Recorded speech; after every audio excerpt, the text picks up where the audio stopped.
Hi everyone, सो कैसे हैं आप सब लोग। तो स्वागत है आप सभी लोग का। तो भाई फाइनली आप लोग का आईबीपीएस पीओ मेंस का स्कोर कार्ड आउट हो चुका है उन बच्चों का जिन्होंने इंटरव्यू दिया था। तो अब क्या है, 10 से 15 दिन बचे हैं, आप लोग का 1 अप्रैल को फाइनल रिजल्ट आने वाला है। तो अब इस 15 दिन में यार अंदर तो कीड़ा जो है क्यूरियोसिटी चलती रहेगी। अभी मैं क्लास ले ही रहा था तो एक थोड़ा आइडिया ये लगना चाहिए कि हमारा जो आपका मेंस का स्कोर कार्ड है, जो मेंस के नंबर हैं और जो आपका इंटरव्यू के मार्क्स हैं वो कैसे जुड़ते हैं और उससे कितना नंबर आता है, पिछले 3 सालों में क्या हुआ था, किस बच्चे को कितने मार्क्स पे कितना क्या मिला था और इस साल का क्या ट्रेंड है, क्या हो सकता है, कट ऑफ क्या चीज़ें होंगी, वो सारी बातें इस वीडियो में जानने की कोशिश करेंगे। बने रहिएगा, हर एक चीज़ को ध्यान सुनिएगा, आपको अच्छे समझ में आ जाएगा। जो मुझे नहीं जानते, मेरा नाम है विजय मिश्रा और मैं आपको यहाँ पे कौन पढ़ाता हूँ। मैंने आपके बहुत सारे बैंकिंग एग्जाम क्लियर कर रखे हैं और आपको साथ में यहाँ पे गाइड भी करता हूँ, मोटिवेट करता हूँ, जिससे आप एग्जामिनेशन की अच्छे से तैयारी कर सकें। तो ध्यान सुनिएगा, वीडियो बैठ जाइए, चैनल पर नया है सब्सक्राइब कर लीजिएगा। इस वीडियो से आपको जानने को बहुत कुछ मिलेगा। आईबीपीएस 2023 का जो ये 23 का सेशन है, लेकिन अगर बोला जाए इसको तो कहीं ना कहीं 23-24 बोलते हैं, ठीक है। तो जो आपका 23 की यहाँ पे है अभी सिचुएशन, उसका क्या है, आज आपका मेंस का स्कोर कार्ड आया, ठीक है। इसका जो 23 वाले की मैं अगर बात करूं तो आपने देखा हो कुछ दिन पहले आपका ये आया था, इसको ये क्या बोलते हैं, कट ऑफ आई थी। ये आपका आईबीपीएस पीओ का रहा, कट ऑफ आई थी, जिसमें जनरल की 63 कट ऑफ गई थी और ऐसे कर करके 62-61 के आसपास सबकी गई थी। उन सबको यहाँ पे बात करेंगे क्या होता है, ठीक है। अब सुनो मेरी बात, इसको जानने से पहले थोड़ा ये आपको मैं समझाता हूं कि आप ये जान लो। सबसे पहले जरूरी ये है कि आपकी जो ये मेंस की कट ऑफ है, सॉरी जो आपकी फाइनल कट ऑफ है वो बनती कैसे है, हाउ टू कैलकुलेट, सबसे पहले ये जानते हैं। देखिए होता क्या है, आपका जो मेंस का जो पेपर होता है वो 225 मार्क्स का होता है। फिर आप लोग जो इंटरव्यू देने जाते हो वो आपका 100 मार्क्स का होता है।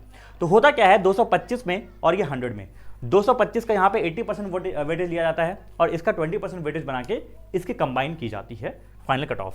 तो आपको करना क्या है, जैसे मान लो आपके मेंस के जो भी मार्क्स आए हैं, फॉर एग्जांपल जो भी आपके मान लो एग्जांपल के तौर पे 90 मार्क्स आए हैं फॉर एग्जांपल, और 90 को मैं मल्टीप्लाई अगर करूं 0.335 से, आपको अपने मेंस के मार्क्स को मल्टीप्लाई करना है 0.355 से। जो वैल्यू आएगी उसको ऐड कर दीजिएगा, किसके साथ ऐड करेंगे, आपके जो इंटरव्यू मार्क्स आएंगे या फिर जो आप एक्सपेक्ट कर रहे हो, फॉर एग्जांपल जो भी आप एक्सपेक्ट कर रहे हो उसमें 0.2 से मल्टीप्लाई करना और इनको सम कर देना, और जो आपकी फाइनल वैल्यू आएगी वही आपकी क्या हो जाएगी कि इतने आपके फाइनल मार्क्स आए हैं। मैं एग्जांपल तौर देता हूं कि मान लीजिए किसी बच्चे के 90 मार्क्स आए हैं और 90 को मैं मल्टीप्लाई करूंगा इससे तो 31.95 आएगा।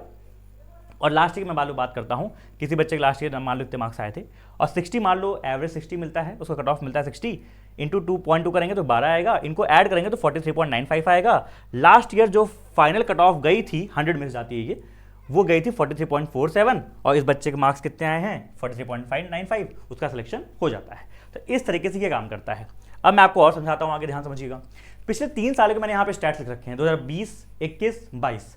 यहाँ पे मैंने लिख रखी है ये फाइनल कट ऑफ जो आपकी कैटेगरी वाइज गई थी, और ये फाइनल कट ऑफ होती है आपके 100 में से, जो कि मैंने आपको समझाया जो कैसे निकालते हैं वो ऐसे निकालते हैं, सॉरी जो मैंने अभी आपको सिखाया ऐसे निकालते हैं, ठीक है। अच्छा और सुनते हैं जरा, अब ये हो क्या रहा है, पैटर्न क्या है। 2020 में आपकी जो वैकेंसीज थी ये ऊपर लिखी हुई हैं, 20 में लगभग जो वैकेंसीज थी फाइनल आई थिंक 4800 के आसपास थी, ऊपर नीचे वो होता रहता है, एंड में आपकी 1 अप्रैल को फाइनल वैकेंसी मिलती है। 21 में 5800 के आसपास, लास्ट ईयर 7400 के आसपास। थोड़ा सा आईबीपीएस मेहरबान था, एक्सपेक्टेशन तो और ज़्यादा थी, ठीक है, लोग 8-9 हज़ार एक्सपेक्ट कर रहे थे लेकिन इतने पे क्लोज हुई थी। 23 में जो अभी तक हमको लगता है वैकेंसी का जो अभी तक नंबर है वो 5500 के आसपास है। अब वो 1 अप्रैल को फाइनल पता चल जाए कितनी वैकेंसी फाइनल हुई हैं, ठीक है। अब यहाँ पे क्या हुआ, 2020 की मैं बात करूँ, किसकी बात को सबकी बात करता हूँ, तो ये जो 47.89 है ये आपका फाइनल कट ऑफ है 100 में से। 83.5 आपकी जनरल की यूआर की मेंस की कट ऑफ गई थी उस साल 20 में। 21 में मेंस कट ऑफ जनरल की गई थी 80.75, ऐसे यहाँ पे 70.1.25, और इस साल पेपर थोड़ा और टफ था तो 63 के आसपास गिर गई थी। आप थोड़ा सा यहाँ पे देख के चलोगे, समझोगे प्रोसेस को, तो मैं आपको समझाता हूँ एक चीज़ कि ये आपकी फाइनल कट ऑफ, इनको आप लोग देख लीजिएगा। अच्छा एक चीज़ और आप लोग को डाउट आता है कि भैया इसके बाद तो एक रिजर्व लिस्ट भी आती है, तो उसमें कट ऑफ क्या होती है। देखिए उसमें कट ऑफ में बहुत ज़्यादा ड्रॉप नहीं होती, बहुत ज़्यादा ड्रॉप नहीं। मैं आपको एग्जाम्पल देता हूँ, 43.47 थी आपकी, और रिजर्व लिस्ट में जो कट ऑफ आती है तो 43 के आसपास ही थी, आई थिंक 43 पॉइंट समथिंग थी या 42.9 के ऐसे आसपास थी। तो बहुत ज़्यादा ड्रॉप नहीं आता, बहुत ही माइनर ड्रॉप आता है, पहली बात ये हो गया रिजर्व लिस्ट का। अब समझते हैं पैटर्न क्या है और हम लोग क्या कट ऑफ लेके चल सकते हैं। 2020 में आपकी वैकेंसी ये थी, कट ऑफ आपकी हाई थी तो पेपर थोड़ा इजी साइड पे रहा था, तो आपकी ये कट ऑफ गई। नेक्स्ट ईयर क्या होता है, हल्का वैकेंसी बढ़ती है, और जो आपकी क्या बोलते हैं कट ऑफ थी, वो भी आप देखोगे कि जो आपकी कट ऑफ थी मेंस की, वो भी हल्की सी 2-3 नंबर कम गई थी। पेपर के लेवल थोड़ा सा मॉडरेट आया था कंपेरेटिवली दिस। और जो आपकी कट ऑफ है वो भी आपको दिखते हुए गिरते हुए दिख रही है। इधर आते हैं जरा, यहाँ पे क्या हुआ फिर नेक्स्ट ईयर देखा जाए तो आपकी जो वैकेंसी है वो बढ़ी 7400 के आसपास थी, और जो आपकी कट ऑफ थी वो ड्रेस्टिकली घटी। आप देखो ना 47 से जो वैकेंसी कट ऑफ गिर के 43.47 पे आ गई। ठीक है, अच्छा और इस साल हुआ क्या था, आप देखो कट ऑफ जो है ये आपकी मेंस की वो भी काफ़ी कम हुई थी, लगभग 9 नंबर के आसपास कम हुई थी। और यहाँ पे आप देखोगे तो वैकेंसी भी काफ़ी अच्छे खासे नंबर में बढ़ी थी। ठीक है, इस साल क्या सीन है, इस साल जो है आपकी जो क्या बोलते हैं जो फाइनल कट ऑफ है, मेंस वाली जो कट ऑफ है जनरल की बात की जाए, वो घटी तो है पेपर के टफनेस की वजह से। ठीक है, लेकिन लेकिन लेकिन लेकिन क्या है, जो वैकेंसी है अभी वो उस रेंज में भी नहीं आई है, वो उसी रेंज में है जो आपकी पहले की थी, वो उसी रेंज में है जो आपकी पहले की थी।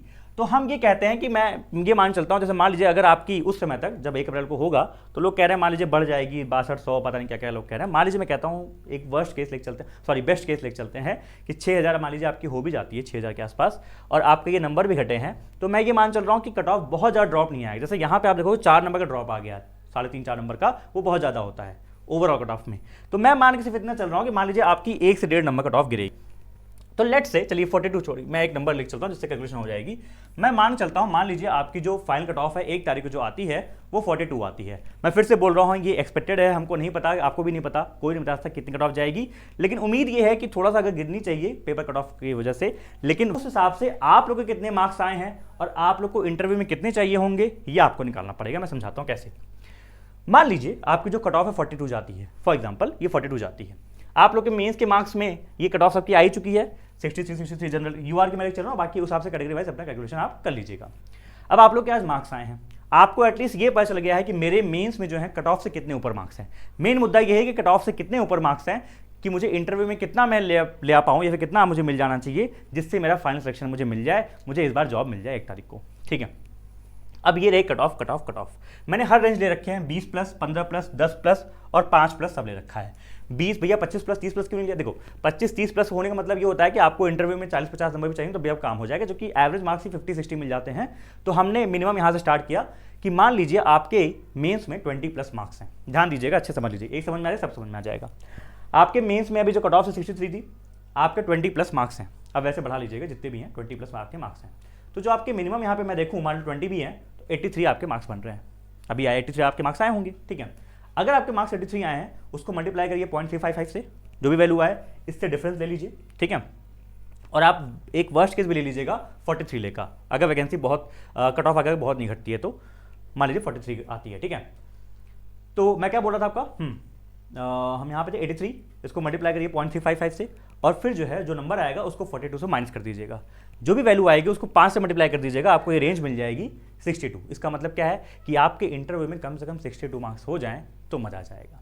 अच्छा 62 मतलब भैया कि अगर 60 हुए 61 हुए, अब देखो फिर से वही बात है, वो इस पर डिपेंड करेगा। ठीक है, यहाँ पे अगर 43 हो गया तो थोड़ा सा मैटर ऊपर नीचे हो सकता है। अब आपके मतलब देखो क्या है, यहाँ पे इंटरव्यू मैंने एवरेज मार्क्स ले रखे हैं। अगर आपके एवरेज मार्क्स क्या कहते हैं, मैं बोलता हूँ 62 या फिर उससे ऊपर बढ़िया भी आते हैं 62, 63, 64, 67 जो भी है वॉटेवर, ये सब आपके मार्क्स आते हैं बढ़िया अच्छे से आते हैं, कोई दिक्कत नहीं है। तो आप जो है आराम से इस बार फाइनली सेलेक्टेड हो, आपका सिलेक्शन हो जाएगा। ठीक है, अब इस हिसाब से आप देख लीजिए, जैसे मान लीजिए आप यहाँ पे 25 कर देंगे 30 कर देंगे तो ऑब्वियसली आपका इंटरव्यू में ये मार्क्स और घट जाएगा, 55 पे ही आपका सिलेक्शन हो सकता है। ठीक है, आइए इधर आते हैं 63 से मान लीजिए आपके 15 प्लस मार्क्स हैं, तो यहाँ पे 78 मान लीजिए आपका आज मार्क्स आया होगा, आज 78 आपका मार्क्स आया, मैं यूआर ले फिर से चल रहा हूँ, 78 आया है, मल्टीप्लाई करेंगे, डिफरेंस लेंगे 42 से, तो जो वैल्यू आएगी इंटू 5 करेंगे तो आपको मिलेगा 71 के पास। इसका मतलब आपको इंटरव्यू में कम से कम यार दोस्त आपका इंटरव्यू थोड़ा सा अबव एवरेज गया होना चाहिए, 70 प्लस मार्क्स मिल जाएंगे तो बल्ले बल्ले है। इस केस में आते हैं 63 की बात करते हैं। 63 में अगर आपके 10 प्लस मार्क्स हैं, ठीक है, जैसे मान लीजिए आज आपके जो मार्क्स आए हैं वो कहीं ना कहीं 73 प्लस हैं, यूआर की बात कर रहा हूँ। 73 में फिर से वही मल्टीप्लाई करके माइनस करोगे, इसमें डिफरेंस लोगे, डिफरेंस लेके आपको मिलेगा 16 इंटू 5 करोगे तो आपको वहाँ पे कहीं ना कहीं 75 ने लिख दिया है, आपको 80 के आसपास मार्क्स यहाँ पे चाहिए होंगे कम से कम 80, 79 उस रेंज में अगर आपके मार्क्स आए तो ठीक है। देखिए ये क्या है ना 10 प्लस लिखा हुआ, मतलब जैसे मान लो ये तो वर्स्ट केस का हो गया, लेकिन जैसे मान लो कि अगर आपके 11 हैं, 12 हैं, 13 हैं, 14 हैं तो कहीं ना कहीं वो वैल्यू घट जाती है, इसलिए मैंने 75 प्लस लिखा था कि 75 से 80 के बीच अगर आपकी वैल्यूज आएंगी इंटरव्यू में मिलता है आपको तो you are good to go. एक केस यहाँ पे आता है, बहुत पेचीदा केस आता है, भैया मेरे 5 मार्क्स हैं, मेरे 7 मार्क्स हैं, मेरे 8 मार्क्स हैं, मेरे 9 मार्क्स हैं, क्या पॉसिबल है क्या? तो फिर से वही बात, यहाँ पे 60 आपके ये मार्क्स होंगे आपके 68 69 कुछ ऐसे होंगे, मिनिमम लेके चलते हैं तो आपको इंटरव्यू में कम से कम 89 के ऊपर फोड़ना होगा। 89, अच्छा ठीक है। हाँ 7 8 9 मार्क्स हुए तो थोड़ा और कम भी हो सकता है, 84 85 पे भी काम हो सकता है, लेकिन इतना मिलता है। अच्छा इंटरव्यू में इतना मिल जाता है, 85 भी बहुत अच्छा इंटरव्यू जाता है। जैसे मैंने बताया था एक बार मुझे जो है पहली बार मेरा खराब हुआ था, उस बार मुझे एक्जैक्टली भी नहीं याद आ रहा है, लेकिन सेकंड टाइम में मुझे 85 मिल गए थे। तो सेकंड टाइम में मिल जाता है, ये अच्छे इंटरव्यू जाते हैं ना, मिल जाता है। अब एक लास्ट केस ये बनता है भैया कि मेरे 5 से भी कम है, मेरे जो आज मार्क्स आए हैं यूआर में देखा जाए तो आपके 65 63, मतलब 3 कट ऑफ से एक ही नंबर हो गया, 5 से भी कम है। तो इस केस में दोस्त मैं ऑनेस्टली आपको बता दूं बहुत ही very very very very very less chance है, बट स्टिल पॉसिबल है। मैं इम्पॉसिबल नहीं बोल रहा हूँ, पॉसिबल क्यों बोल रहा हूँ, मान लीजिए आपके 3 ही नंबर ऊपर हैं, 63 कट ऑफ है, आपके 66 मार्क्स आए हैं, लेकिन इंटरव्यू में कहीं ना कहीं उन्होंने अगर आपको 91 92 93 नंबर भी दिए, भैया मिलते हैं 90 के ऊपर मार्क्स, बिल्कुल मिलते हैं। यही मैंने एग्जांपल आपको लास्ट ईयर दिया था, आप जाके चैनल पे देख लीजिएगा। इंटरव्यू हमारा स्टूडेंट था तेजस, तो तेजस के आई थिंक सिर्फ 4.5 नंबर ज़्यादा थे, एग्जैक्ट मुझे याद है 4.5 5 नंबर ज़्यादा थे, और उसके इंटरव्यू में 91 मार्क्स आ गए, सेलेक्ट हो गया बंदा, आज बैठा है bank of I think Maharashtra, किसमें देख लीजिएगा। तो आई थिंक आपको एक आइडिया लग गया होगा, क्लैरिटी मिली होगी, एक आइडिया मिला होगा। चलते हैं, मेरी क्लास है एंड आप लोग अच्छे से समझिए, इस चीज़ को एनालाइज करिए और मुझे कमेंट सेक्शन में बताइए कि अभी आपके कट ऑफ से कितने मार्क्स ऊपर हैं, कट ऑफ से कितने मार्क्स आपके ऊपर आए हैं, और ये बताइए आपका इंटरव्यू कैसा गया था, फिर आगे बात करते हैं। बाकी आपने स्कोर कार्ड वगैरह आपके जो भी हैं अच्छे हैं, आपको खुशी होगी आज बहुत एंथुजियाज्म होगा जिन लोग के अच्छे मार्क्स होंगे। जिनके कम भी हैं तो मैं फिर से बोल रहा हूँ, घबराइए मत, it all depends on your interview. अगर आपका इंटरव्यू कहीं ना कहीं एक ब्राइटर साइड पे गया है, जैसे आप लोग सब लोग इंटरव्यू देके आए थे, लोग बोल रहे थे ना कि सर उन्होंने बोला ठीक है, पोस्टिंग कहाँ लोगे, जब ये सब बातें होने लगती हैं ना कि पोस्टिंग कहीं भी ले लोगे या फिर ऐसा है वैसा है, तो एक हाइयर चांसेस होते हैं कि हो जाए। अब देखते हैं कैसा गया है, it all depends on interview. Interview में क्या पता आपको 60 मार्क्स में मिल जाए, क्या पता आपको 90 मार्क्स में मिल जाए, तो सब कुछ वहीं पर डिपेंड करेगा। अगले 15 दिन अपने इमोशंस को कंट्रोल करके देखिएगा और 1 तारीख को फाइनली आप लोग से मिलते हैं। चलिए bye bye everyone, take care, अपना ख्याल रखिए। आई होप वीडियो आपको पसंद आया होगा, सेशन को लाइक कर दीजिएगा और कमेंट में जो बोला है वो बताइएगा। टेक केयर, ख्याल रखिए अपना।